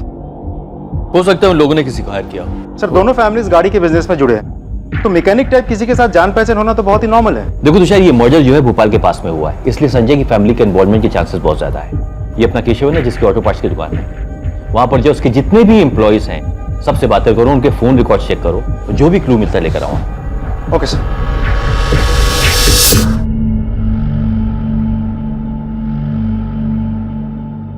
दिया,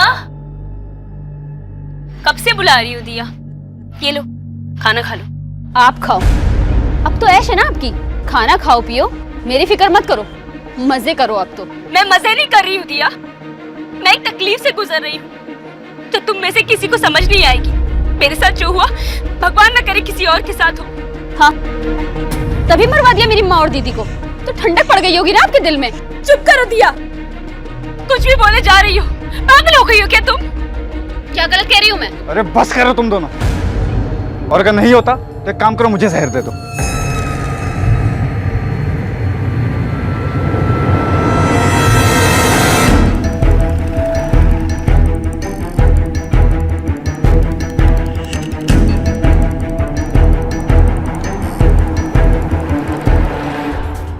हमने सारे एम्प्लॉयज के रिकॉर्ड चेक किए। सुरेश नाम का एक मैकेनिक है, 10 तारीख से गायब है। लेकिन ये हादसा तो 12 तारीख का है ना? यस सर, हमने दुकान में जाकर भी पूछताछ की, वो वहाँ भी नहीं आया, फोन भी स्विच ऑफ। और क्या इन्फॉर्मेशन मिली? सर, इस सुरेश केशव जी के दुकान में पहले भी घपला किया, लेकिन केशव जी ने उसे कभी नौकरी से नहीं निकाला। ये रहम की वजह? सर, दुकान में जाकर पूछताछ की, लेकिन कुछ पता नहीं चला। केशव जी से पूछताछ करके पता करना होगा। केशव से कुछ मत कहना, सुरेश को ढूंढो, उसके घर पर नजर रखो, जैसे ही सुरेश मिलता है उसको तोड़ो। बाद में हम केशव से बात करेंगे। सर, पहले भी केशव की दुकान से पार्ट्स निकाल के बेचे हैं, लेकिन केशव ने तेरी कंप्लेन नहीं की, तुझे हमेशा माफ किया। इतनी मेहरबान क्यों है वो तेरे पर? बोल! केशव जी बहुत अच्छे इंसान हैं, उनके बहुत उपकार है मुझ पर। उन्होंने मुझे सुधरने का मौका दिया, लेकिन मैं ही कुत्ते की दुम था साहब, कभी सुधरा नहीं। आप बताएंगे कि सुरेश पे इतनी मेहरबानी की वजह क्या है? गलती किससे नहीं होती सर? अगर मैं उसे सजा दिया होता तो क्या सुधर जाता? इसलिए सर। कहीं ऐसा तो नहीं उससे एक बड़ी गलती करवाने के लिए उस पर मेहरबानी कर रहे हैं? नहीं सर, मैं तो बस इतना ही चाहता था कि सुरेश की गलती की सजा उसके घर वाले ना भुगते। आपके घर में बहुत सारी प्रॉब्लम चल रही है, कभी आपने उसको सॉर्ट आउट करने की कोशिश की?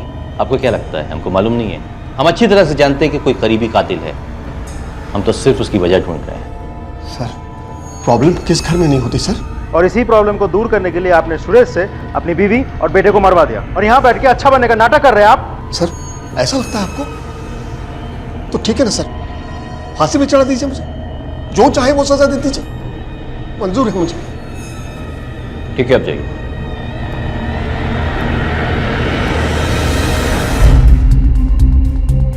ये आदमी बुरा नहीं है, ऐसा लगता है कि उसने जिंदगी में बहुत सारी चोट खाई है, इसलिए किसी को दर्द देना नहीं चाहता, भले वो गलत क्यों ना।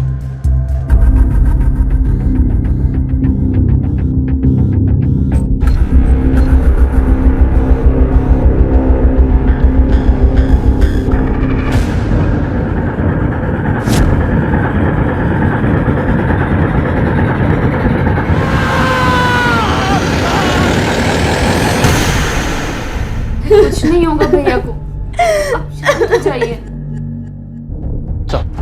सर, तन्मय को अभी तक होश नहीं आया है। जब तन्मय पर हमला हुआ तो वहाँ खड़े लोगों ने बताया कि दीपक नाम के एक आदमी ने तन्मय पर हमला किया और वहाँ से भाग गया। तन्मय कहाँ है? सर, इधर। ये दीपक कौन है? आप लोग क्या जानते हैं उसके बारे में? सर, वो दीपक भैया के गैराज में काम करता था। दीपक ने आपके भाई को मारने की कोशिश की, ऐसा काम वो क्यों करेगा? क्योंकि काजल और दीपक एक दूसरे से प्यार करते थे, इसलिए। हाँ सर, दीदी अक्सर भैया के गैराज जाया करती थी। दीदी, मैं जल्दी से टिफिन दे के आती हूँ, फिर हम शॉपिंग पे चलेंगे। ठीक है? ठीक है, आप रुको, मैं जल्दी से टिफिन दे के आती हूँ।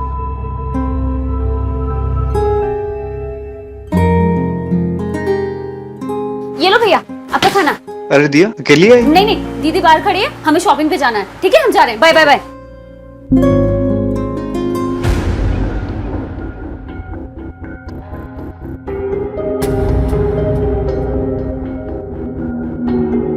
मेरे साथ चलो दीदी। क्या हुआ है? मेरे साथ चलो। लेकिन हुआ क्या है? ये सब क्या हो रहा है? क्या? उस मैकेनिक के साथ मैंने सब देखा। देखो, सच सच बोलो वरना घर जाके बता दूंगी। नहीं दिया, किसी से कुछ मत कहना। वो दीपक है, मैकेनिकल इंजीनियरिंग की पढ़ाई कर रहा है, अपना खर्चा चलाने के लिए भैया के यहाँ गैरेज में काम करता है। और तुमसे प्यार भी करता है ना? कब से चल रहा है ये सब? अब 3 महीने हो गए। अगर माँ भैया को पता चला ना तो सोचो क्या होगा। मैंने दीदी को बहुत समझाने की कोशिश की कि वो हमारी बराबरी का नहीं है, माँ भैया गुस्सा होंगे, लेकिन उसने मेरी एक भी नहीं सुनी। सिर्फ भैया को मालूम पड़ा तो उन्होंने दीपक को काम से निकाल दिया और दीदी और दीपक का रिश्ता भी तोड़वा दिया। दीदी भी इस रिश्ते से धीरे धीरे बाहर आ रही थी, फिर अचानक काजल की शादी किसी और से हो रही है। कहीं ऐसा तो नहीं कि इसी बात से दीपक ने गुस्से में आके पहले काजल, संजय और बाकी सबको मार दिया और फिर तन्मय पे हमला करके उसे भी मारने की कोशिश? या क्वाइट पॉसिबल। तुम एक काम करो, दीपक के फोन को ट्रैकिंग पे डालो, जिस दिन मर्डर हुआ है उसकी फोन की लोकेशन क्या थी ये पता करने की कोशिश करो। और शर्मा जी, आपके जितने भी खबरी हैं उनको दीपक की फोटो भेजिए। Okay okay sir. जाके बोलो उसको। सर, दीपक के कॉल रिकॉर्ड के मुताबिक 12 तारीख को दीपक के सेलफोन के लोकेशन क्राइम सीन के आसपास का नहीं था। यानी कि दीपक वहां मौजूद नहीं था। अगर दीपक वहां मौजूद नहीं था तो इसका मतलब ही कि शायद उसने ये मर्डर नहीं किया। लेकिन सवाल ये उठता है कि फिर उसने तन्मय पे हमला क्यों किया? काजल तो मर चुकी है, अब उसको तन्मय को मार के क्या हासिल होने वाला है? तुम एक काम करो, पता करो कि दीपक कहाँ छुपा बैठा है, ठीक है? Okay sir.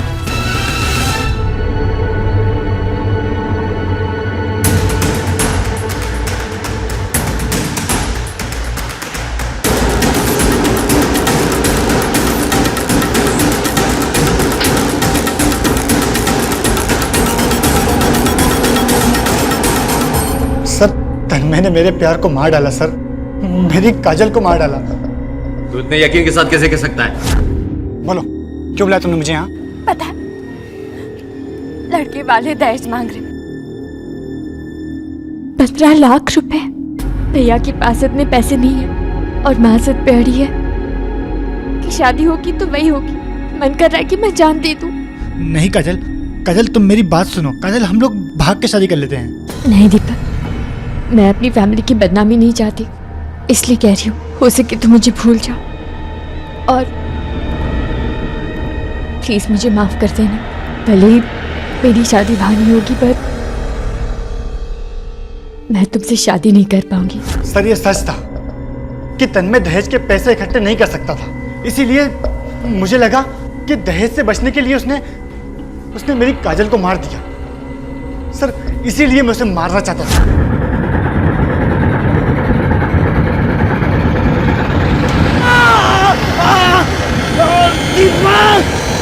तेरी किस्मत अच्छी थी जो तन्मय बच गया। मर्डर नहीं तो कम से कम अटेम्प्ट टू मर्डर का चार्ज तो लगेगा ही। जी सर, मेरी वाइफ ने दहेज मांगा था, लेकिन बात सिर्फ पैसों की नहीं थी सर। हम जानते हैं ये सब गलत है, लेकिन उसका मानना था कि शादी में दान दहेज का चलन है, इसलिए उसके बात के सामने हम सबको झुकना पड़ जाता था सर। यानी कि आपके कहने का मतलब कि सविता जी ने अपने बड़े बेटे की शादी में भी दहेज मांगा होगा? जी सर, और उन्होंने दिया भी था। हाँ सर, दहेज की रकम ज्यादा थी और अरेंज करने में मुश्किल भी हो रही थी, पर सर मैं कर रहा था सर। पैसे का इंतजाम नहीं हो पाया इसलिए तुमने कहीं? नहीं सर, ये ऐसा नहीं कर सकते। क्यों नहीं कर सकता है? पैसे के लिए तो इंसान अंधा हो जाता है, किसी को भी मार सकता है। हाँ सर, ये सच है कि मैंने और इन्होंने हमारी बच्ची को कोक में मार दिया था पैसों के वजह से। तुम दोनों को कोई बात समझ में आती है कि नहीं? पहले से दो बहनें हैं, उनकी शादियां करनी है और वो रिश्ते को भी निभाना है। बेटियों के रिश्ते को निभाना मतलब उनको सिर्फ देना होता है। ऐसे में बेटी हो गई तो हम क्या करेंगे, ये सोचा है तुम लोगों ने? माँ जी, आपने भी तो बेटियों को जन्म दिया ना। माँ जी प्लीज। दिया है, लेकिन तब मुझे समझ नहीं थी, अब समझ आ गई है। माँ जी प्लीज मेरे साथ मत करिए माँ जी। नहीं, मुझे कुछ नहीं सुनना। तन्मय, मैं डॉक्टर से बात करती हूँ, तुम दोनों वहां चले जाना। आप लोगों को पता है लड़का है या लड़की ये चेक करना इलीगल है? कहाँ से कराया था? सारा डिटेल दीजिए हमें। उस डॉक्टर और हॉस्पिटल को भी नहीं छोड़ेंगे हम। आप लोगों के खिलाफ भी केस चलेगा, सजा तो आप लोगों को भी मिलेगी। बेटियां घर की लक्ष्मी होती हैं, देवी होती हैं। न जाने कितने महान उपनाम हम अपनी बेटियों को देते हैं, लेकिन जिस परिवार में बेटियों को कोख में ही मारा जाएगा, जन्म लेने के बाद भी बोझ समझा जाएगा, क्या वो परिवार कभी खुश रह पाएगा? पुलिस के लिए कार में 4-4 हत्याएं अब भी एक बड़ा सवाल बनी हुई थी। पुलिस की शक की सुई संजय और काजल दोनों के परिवारों के बीच घूम रही थी, लेकिन अब तक ना तो कोई पुख्ता वजह सामने आई थी और ना ही कोई सबूत मिला था। पर पुलिस को ऐसा लग रहा था कि शायद उन्हें वजह मिल गई। सर, गुना पुलिस को तन्मय के खिलाफ कुछ भी नहीं मिला और 12 तारीख को जब ये हादसा हुआ उस दिन भी तन्मय के मोबाइल की लोकेशन क्राइम सीन के आसपास का नहीं था। सर, तन्मय की बीवी अंकिता और बहन दिया के कॉल रिकॉर्ड चेक करके भी हमें ऐसा कुछ भी नहीं मिला जिसके आधार पर हम उन पर शक कर सकें। काजल की फैमिली से कोई भी शक के दायरे में नहीं आ रहा है, तो फिर क्या संजय की फैमिली से? सर, राकेश और सीमा के पड़ोसियों से पूछताछ में एक चौंकाने वाली बात सामने आई है। क्या? सर, राकेश कभी अपने माँ बाप के घर नहीं जाता था क्योंकि वो अलग रहता था, लेकिन उसका भाई संजय अक्सर राकेश के घर आता था, वो भी तब जब राकेश घर पे न हो।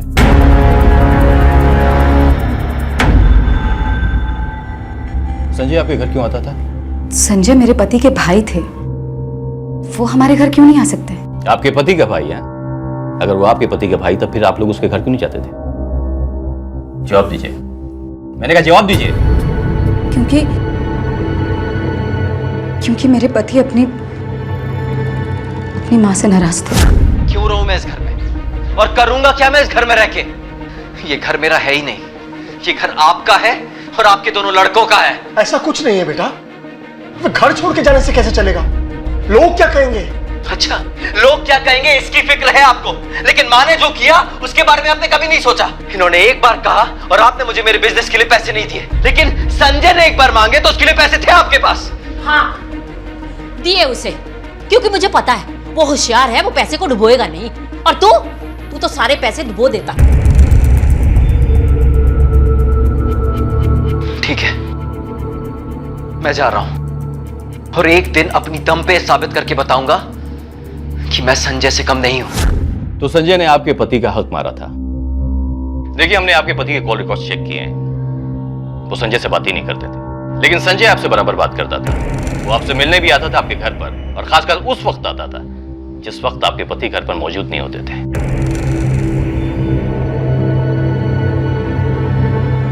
सर, बिजनेस शुरू करने के लिए पैसों की जरूरत होती और राकेश ने उधार लिया था, लेकिन बिजनेस में नुकसान होने की वजह से राकेश का काम बंद हो गया। वो बहुत डिप्रेशन में चले गए थे और वहां उधार मांगने वालों ने जीना हराम कर रखा था हमारा। और दूसरी तरफ संजय का काम अच्छा चल रहा था, तो मैं संजय से मिलने उसके ऑफिस गई थी। अरे भाभी, आइए ना।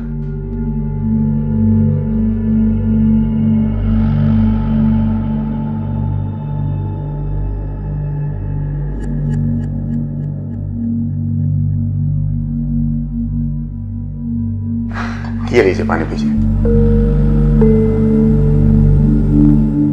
कहिए भाभी। संजय, आपके भैया को बिजनेस में बहुत नुकसान हुआ है, हमें पैसों की जरूरत थी। अगर आप मदद कर देते तो। हाँ, क्यों नहीं भाभी, एब्सोल्युटली।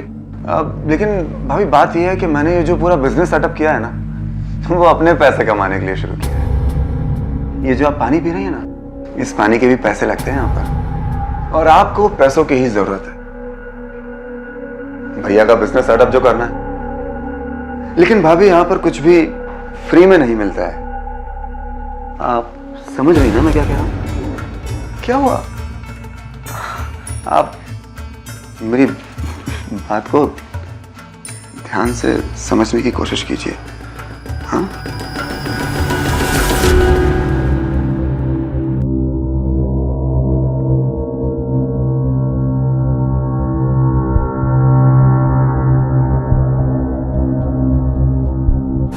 इतना कुछ आपके साथ में हो रहा था, लेकिन इसकी भनक किसी को लगी नहीं। पता चल गया था सर, मेरे ससुर जी को सब पता चल गया था।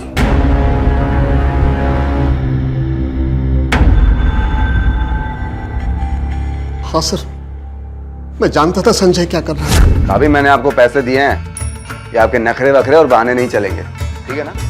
संजय, तुम प्लीज बताया करो। ठीक है, तो आप आ जाना होटल में, और अगर आप नहीं आई ना तो मैं कल वापस यहाँ पे आ जाऊंगा। संजय प्लीज ऐसा मत करो। पापा, संजय, तू ये ठीक नहीं कर रहा है।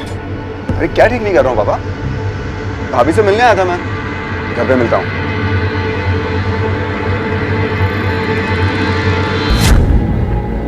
सब कुछ जानते हुए भी मैं अंधा बना बैठा था सर। कैसे करता?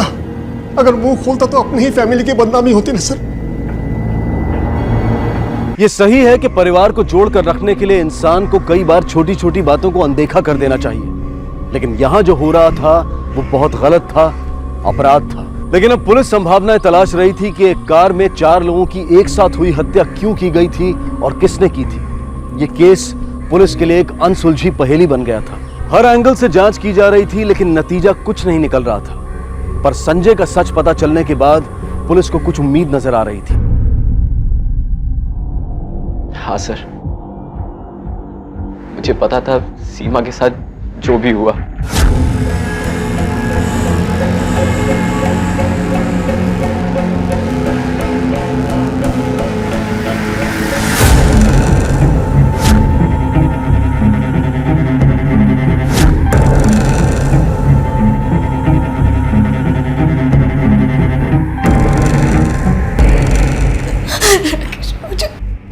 राकेश, मुझे माफ कर दो।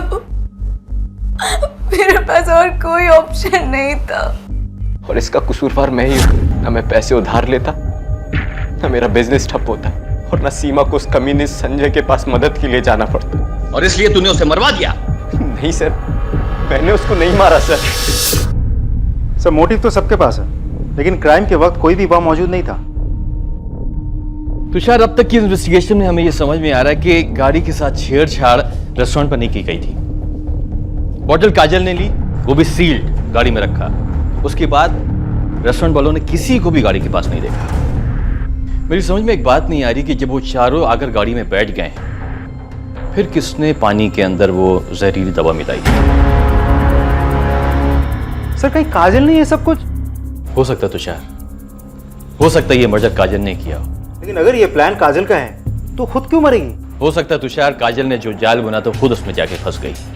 नहीं सर, मुझे लगता है कोई तो है जो काजल की मदद कर रहा था, क्योंकि काजल के पास गाड़ियों के बारे में इतनी जानकारी कहां से आएगी? उसका बॉयफ्रेंड, वो मैकेनिक, क्या नाम है उसका? दीपक। दीपक, ये काम उसने किया है। सर मैंने सच में कुछ नहीं किया है, मेरा विश्वास कीजिए। काजल मुझसे मिलने के लिए किसी भी बहाने से गैरेज आती थी सर। तुम यहाँ? अरे मेरे भैया का गैरेज है, जब मन करेगा तब आऊंगी, जब मन करेगा तब जाऊंगी। हाँ हाँ, तुम्हारे भाई का गैरेज है, लेकिन तुम्हारे भाई ने अगर मुझे तुम्हारे साथ यहाँ देख लिया ना तो मेरी नौकरी चली जाएगी। अरे भैया ना घर गए हैं खाना खाने, वो नहीं आने वाले। मुझे गाड़ी ठीक करना सिखाओ ना प्लीज। तुम गाड़ी बनाना सीखोगी? ये तुम्हारा काम थोड़ी है। प्लीज। सर काजल ने मुझसे करीबी बढ़ाने के लिए धीरे धीरे कार के बारे में सीखना शुरू किया।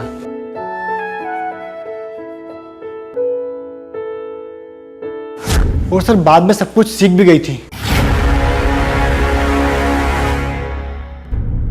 सर कुछ पता चला? देखिए, हमें काजल पे शक है। काजल? सर मैं कुछ समझा नहीं। क्योंकि काजल ने ही पानी की बोतल खरीदी थी, और हो सकता है कि पानी की बोतल में उसने ही नींद की गोलियां डाल दी हो। लेकिन सर वो ऐसा क्यों करेगी? यही तो हम जानना चाहते हैं कि काजल ने ऐसा क्यों किया। मुझे पता है। माँ, सब कुछ तय होने के बाद संजय की माँ 15 लाख रुपए मांग रही, हम कहाँ से देंगे?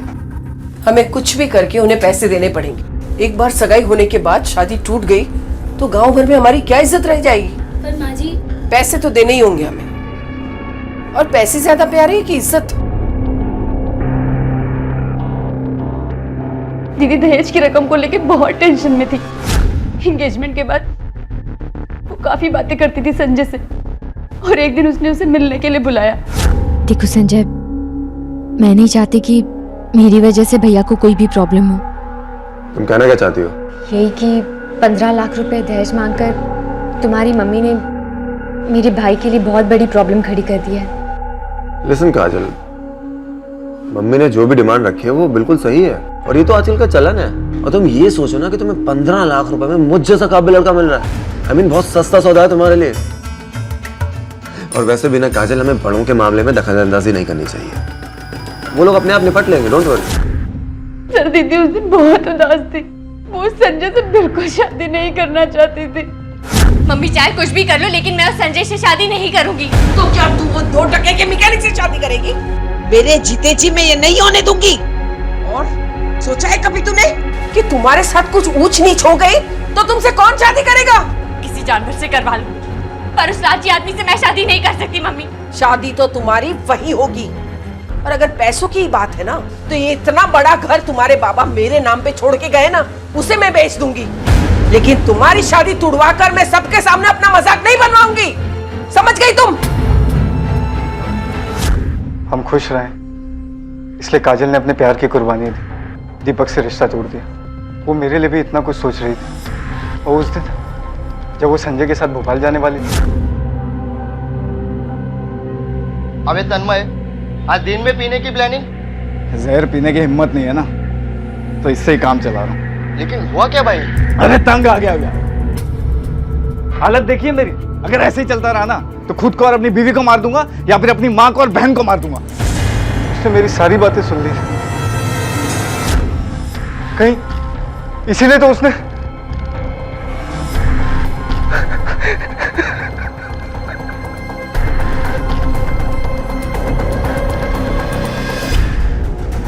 सर, काजल को गाड़ियों की पूरी जानकारी थी और पानी भी काजल ने लिया और गाड़ी में ले जाकर रखा, लेकिन इससे ये कैसे साबित होता है कि मर्डर काजल ने किया है? साबित ये तब होगा जब हमें यह सबूत मिलेगा कि काजल ने स्लीपिंग पिल्स खरीदी थी।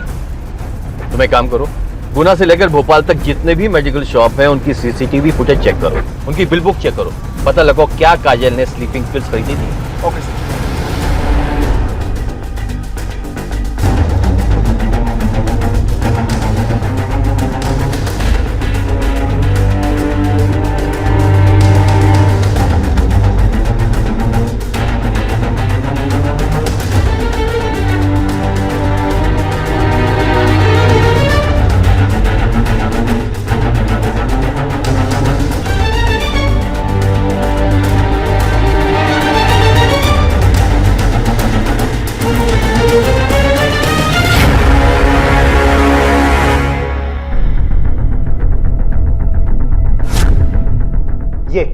ये रही काजल। इसका मतलब इसने ही दवाइयां खरीदी? मतलब सबको मारकर खुद भी मर गई? काजल ये सब क्यों?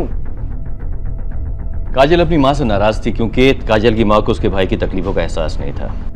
संजय और उसकी मां से इसलिए नाराज थी क्योंकि वो दोनों दहेज मांग रहे थे, इसलिए किसी बहाने से उसने एक मेडिकल शॉप पे गाड़ी रोकी और वहां से ये पिल्स खरीदी। संजय, मेरे सर में थोड़ा दर्द हो रहा है, अगर आगे कहीं मेडिकल दिखे तो प्लीज रोक लेना, मैं दवाई ले लूंगी। हाँ।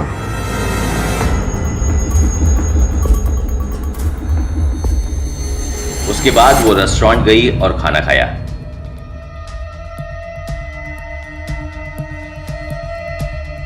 वहीं रेस्टोरेंट में काजल ने पानी खरीदा और उस पानी में नींद की गोलियां मिला ली और फिर वो पानी गाड़ी में जाकर रख दिया। फिर वो सब रेस्टोरेंट से निकले और रास्ते में काजल को छोड़ के बाकी लोगों ने वो नींद की गोलियां मिला हुआ पानी पिया। थोड़ी दूर जाकर काजल ने गाड़ी चलाने की जिद की।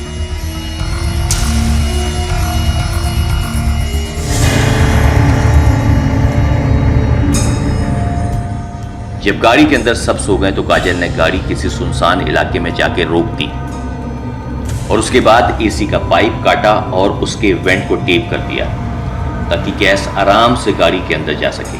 उसके बाद काजल ने वापस गाड़ी में बैठ के वो पानी पिया और नींद में गाड़ी तब तक चलाती रही जब तक वो बेहोश ना हो गई और इसलिए गाड़ी का एक्सीडेंट हो गया और गाड़ी के अंदर कार्बन मोनोऑक्साइड की वजह से सबकी मौत हो गई।